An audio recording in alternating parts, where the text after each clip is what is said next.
Welcome back to Hoop Film Study. Now, today, I want to talk about the difference between an elite playmaker and a true point guard. But before we do that, don't forget to like, share, and subscribe, and hit the notification bell so you don't miss out on any new uploads.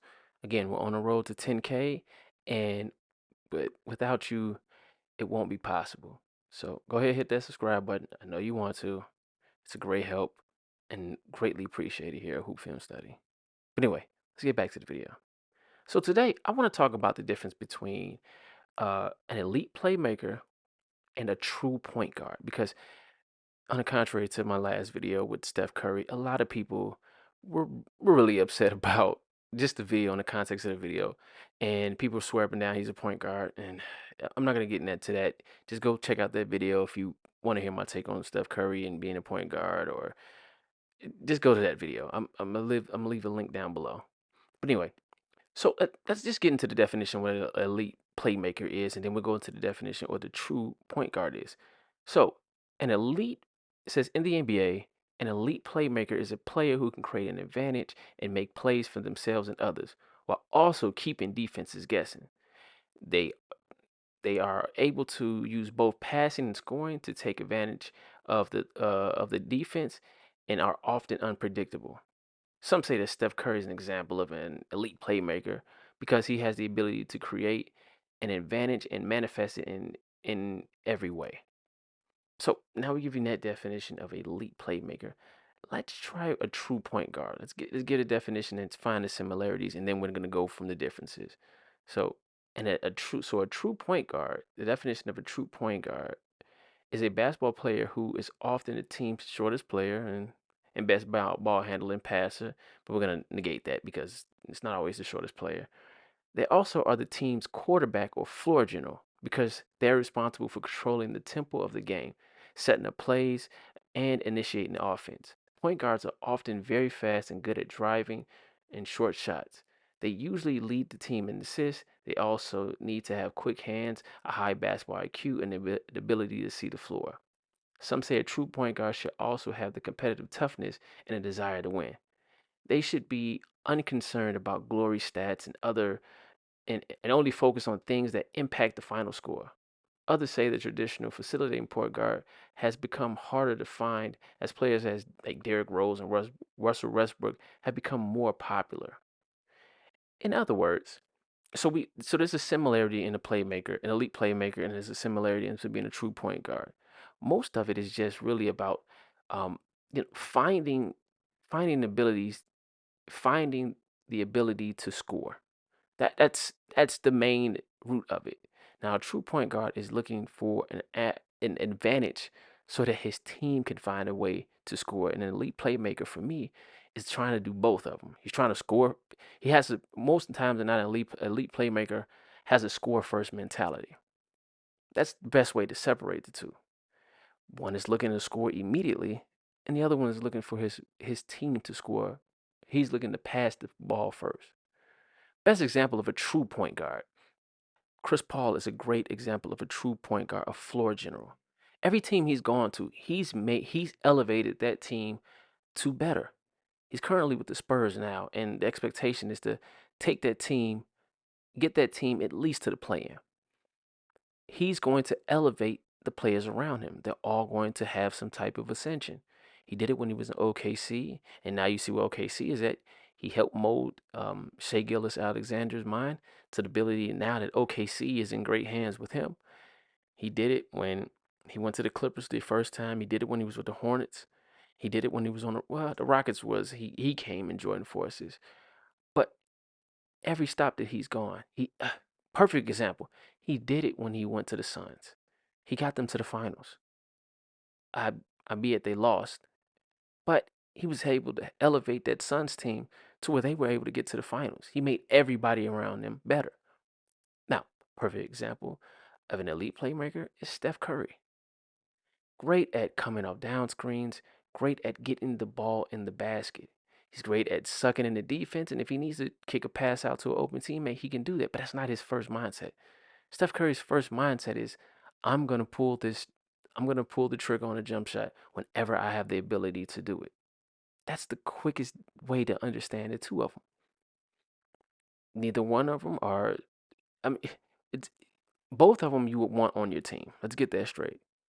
One is, I'm not going to say one is better than the other, but there is a reason why you have the split in between it. And most times than not, elite playmakers are combo guards. Either the two forced to play the one, or one who is too tall and is kind of forced to play the two, so he has to learn how to have that balance. You want someone who comes in understanding their role in their position. You want them to have the understanding be definite within their position is what I'm trying to say. Like, Chris Paul wants to be a point guard. John Wall wants to be a point guard. John Stockton wanted to be a point guard. Jason Kidd wanted to be a point guard. They grew up wanting to run this position. When most other guys like a Russell Westbrook or um, who else? Kyrie Irving. You're kind of forced into the position. That's not your natural position, but you're forced into it. Kyrie is also a great example of an elite playmaker. He's not score. He's a score first. He has a score first mentality, and he can pass the ball when he needs to. But passing isn't his greatest attribute. Get into the basket, shooting, finishing, handling the ball. Those are his greatest attributes. And it's never going to negate that how great of a basketball player these players are. It's just saying, hey, this is who they are. He's a combo guard.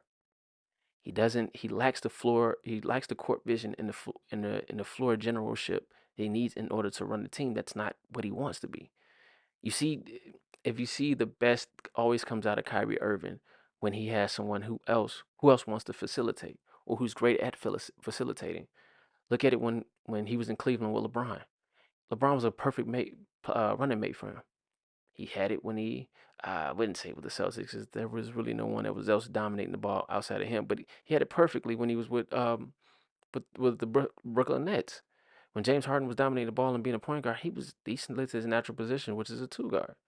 And look at it now with him in Dallas. Him and Luka are perfect together. Luka needed someone else to take the scoring pressure off of him, and Kyrie needed somebody to take the ball handling and point guard duties away from him so he could just be his natural self. Doesn't take away from his game. He just knows what fits his game and how it's going to elevate him and the team. He's an assassin, and at heart, that's what his mentality is. Is a shoot first, attack first type of player, and it doesn't negate it. Again, even with Steph Curry, Steph Curry's natural ability is to score, is to shoot. He's not a natural point guard. Those were debates that were coming out when he was first drafted. Like, it was, where can you put him at? He's too short to be a two guard, and he doesn't have the floor generalship to be a point guard. So he's a tweener. You call him a combo guard, and boom, you make it work. The reason why the Warriors have been able to work is because you have a person like Draymond Green. He's facilitating the offense, so Steph Curry doesn't have to have that responsibility. When IE, in the opposite effect, Chris Paul was entirely responsible for the Phoenix Suns offense. He had to get everybody going. He had to control the tempo. He had to make sure everybody touched the ball and make sure the ball was moving. That was his responsibility. Now, I hope I clarified and justified. I hope I clarified the definitions. I hope this video helps everybody out there because it's been a big hoopla with the Steph Curry video. And again, I'm gonna link it.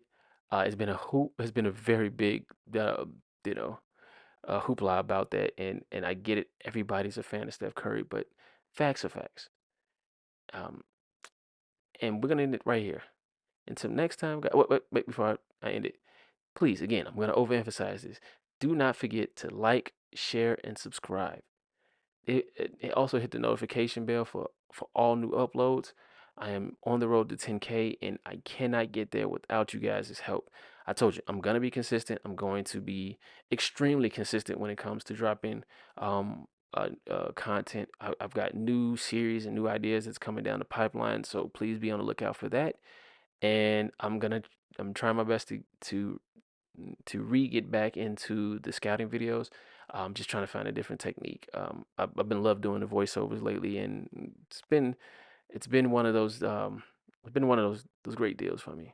But again, like I said, guys, with all that said, guys, have a great rest of your day and take care.